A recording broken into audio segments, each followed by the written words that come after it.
Uttarbanga medical কলেজে আর্তনাদ, আকাশে বাতাসে এখন কান্নার রোল। সময় যত গড়াচ্ছে ততই বাড়ছে আহত এবং মৃতের সংখ্যা। হাসপাতাল চত্বরে ঢুকছে একে একে অ্যাম্বুলেন্স। হাসপাতাল চত্বরে ভিড় বাড়ছে আহত এবং মৃতের পরিবারের। সোমবার সকালে ভয়াবহ দুর্ঘটনার কবলে পড়ে শিয়ালদহগামী কাঞ্চনজঙ্ঘা এক্সপ্রেস নিজবাড়ি এবং রাঙ্গাপানি স্টেশনের মাঝখানে একটি মালগাড়ি এক্সপ্রেস ট্রেনটিকে ধাক্কা মারে। সংঘর্ষের তীব্রতায় কাঞ্চনজঙ্ঘা এক্সপ্রেসের পেছন দিক থেকে পরপর দুটি কামরা লাইনচ্যুত হয়। আর এই ঘটনায় এখনো পর্যন্ত যেমনটা খবর পাওয়া যাচ্ছে 8 জনের মৃত্যু হয়েছে, তবে এই সংখ্যা আরো বাড়তে পারে। 54 জনেরও বেশি আহত ব্যক্তিকে উত্তরবঙ্গ মেডিকেল কলেজ হাসপাতালে নিয়ে যাওয়া হয়েছে। মৃত এবং আহতের সংখ্যা আরো বাড়তে পারে বলে আশঙ্কা করা হচ্ছে।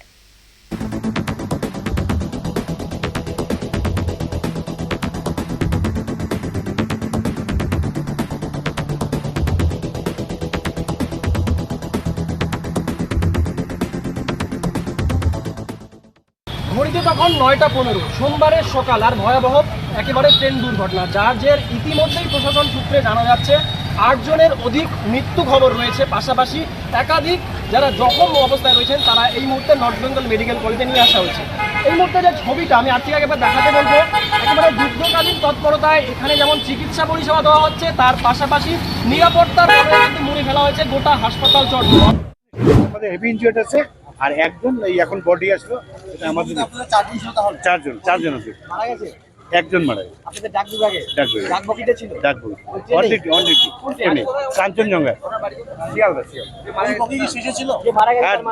গার্ড বগির পরেরটাই আমার শঙ্কর মোহন দাস, কলকাতা শিয়ালদার স্টাফ, ওনারা সবাই এনজিপি থেকে মানে সেকশন ডিউটি নিয়ে যাচ্ছে।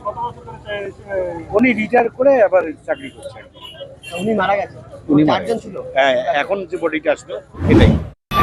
সময় বাড়ার সঙ্গে সঙ্গে মৃতের সংখ্যাটা বেড়ে যাচ্ছে, তার পাশাপাশি এখানকার যে পরিষেবা কিন্তু আরও বেড়ে চলেছে। শুধুমাত্র চিকিৎসা ব্যবস্থার ক্ষেত্রেই নয়, পাশাপাশি একাধিক এনজিও থেকে শুরু করে তারা প্রত্যেকেই কিন্তু তৎপর রয়েছে। তবে যত সময় ঘনিয়ে আসছে, আত্মীয় পরিজন যারা তাদের কান্নার রোলটা কিন্তু আরও বেড়ে যাচ্ছে। শিলিগুড়ি থেকে ক্যামেরায় আত্মীয় দত্তের সঙ্গে সানি, সময় কলকাতা।